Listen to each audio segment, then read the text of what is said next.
Bismillahirrahmanirrahim. Assalamualaikum warahmatullahi wabarakatuh.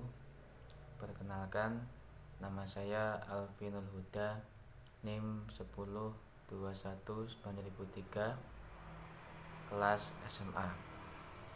Sini saya akan menjelaskan tentang kasus studi muamalah berdasarkan perspektif kompilasi hukum ekonomi syariah dengan judul tema sewa menyewa lahan tanah sawah. Terdapat penyewaan lahan tanah sawah dengan atas nama Tono, contoh, sebagai penggarap sawah, dan Dodi sebagai pemilik tanah. Tono diberikan lahan sawah kepada Dodi untuk menggarap sawahnya dengan sistem akad ijarah. Kemudian hasil panen yang didapat dari penggarap sawah dan pemilik sawah dibagi menjadi sepertiga. Bagian Tono lebih besar dibandingkan dengan si pemilik lahan sawah. Itu disebabkan karena Dodi tidak merawat dan tidak ikut campur dengan panen yang dikelola oleh Tono, karena Tono menanam dan memupuk sendiri dengan biayanya sendiri. Akan tetapi Dodi juga mempunyai keuntungan dengan hasil panen yang diterima oleh si penggarap sawah, yaitu Tono tadi. Kemudian pada suatu hari terdapat kerugian yang melanda tanaman Tono yang di lahan Dodi, dikarenakan cuaca buruk dan hasil panen yang ditanam sebagian mati. Kemudian Tono mengalami gagal panen. Setelah itu, hasil dari gagal panen tersebut juga masih dibagi dengan Dodi, walaupun jumlah yang diterima tidak sebanding dengan hasil yang diterima sebelumnya, sehingga terjadi perselisihan antara si pemilik lahan dan si perawat lahan tersebut yang menanam tersebut. Dan kemudian kita kembali lagi dari akad ijarah. Pengertian ijarah diartikan sebagai akad untuk memberikan pengganti manfaat atau barang. Dari pengertian tersebut dapat diartikan bahwa objek ijarah dikuasai oleh pihak pemilik lahan. Maka daripada praktek sewa menyewa yang sudah dipaparkan di atas, objek masih dikuasai atau dikelola oleh pihak pemilik lahan. Maka pada praktek sewa menyewa yang sudah dipaparkan di atas tersebut, praktek tersebut memiliki dua akad. Yang pertama, akad ijarah, dan yang kedua, akad muzaraah.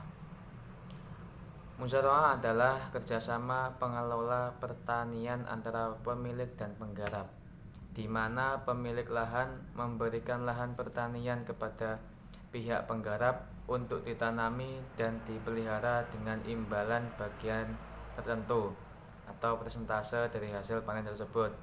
Tetapi dalam kasusnya yang saya bahas, yaitu dibagi bukan persentase, tapi dengan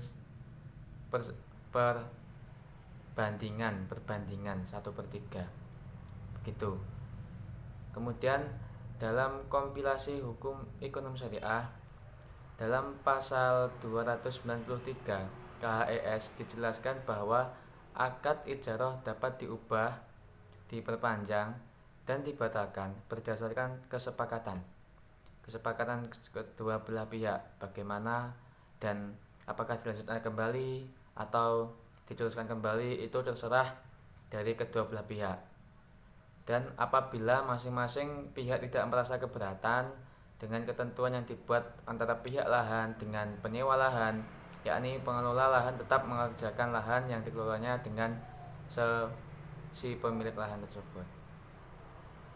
Kemudian dalam fatwa TSN MUI nomor 29/TSN MUI/3/2002 tentang hak dan kewajiban pemberi sewa dan penyewa ditentukan berdasarkan kesepakatan sepanjang tidak bertentangan dengan rukun dan syarat ijarah. Itu dalam fatwa TSN MUI, kewajiban pemberi sewa tidak harus tidak bertentangan dengan rukun dan syarat.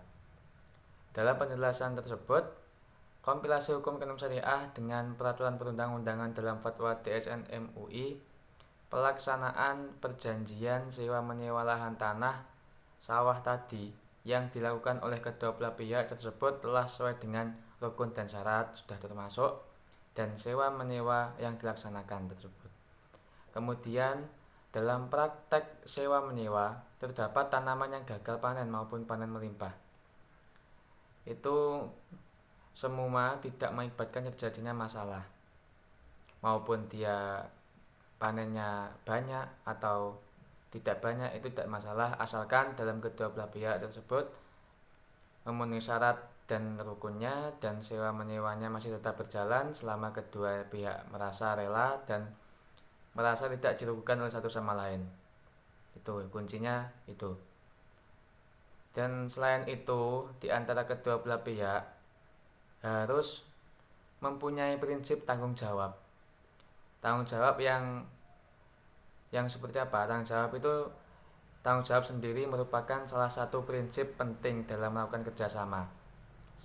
Karena dengan terwujudnya sikap tanggung jawab tersebut dari para pihak sewa maupun menyewa, maka itu juga sangat mempunyai dampak pengaruh dalam praktek sewa menyewa berlangsung. Selain itu juga harus terdapat juga prinsip kejujuran. Kejujuran sangat penting bagi si pemilik lahan dan si penyewa lahan. Itu kalau bisa dari si pemilik lahan itu kenal dan selalu mensurvei atau melihat bagaimana kinerjanya orang tersebut yang telah diamanai untuk dikerjakan. Apakah dia layak untuk dibuat kerjasama atau tidak layak untuk dibuat kerjasama, itu berdasarkan dengan kesepakatan dan penyelesaiannya yang jelas. Itu penjelasan dari saya. Sekian penjelasan dari saya. Apabila ada kurang lebihnya saya mohon maaf. Assalamualaikum warahmatullahi wabarakatuh.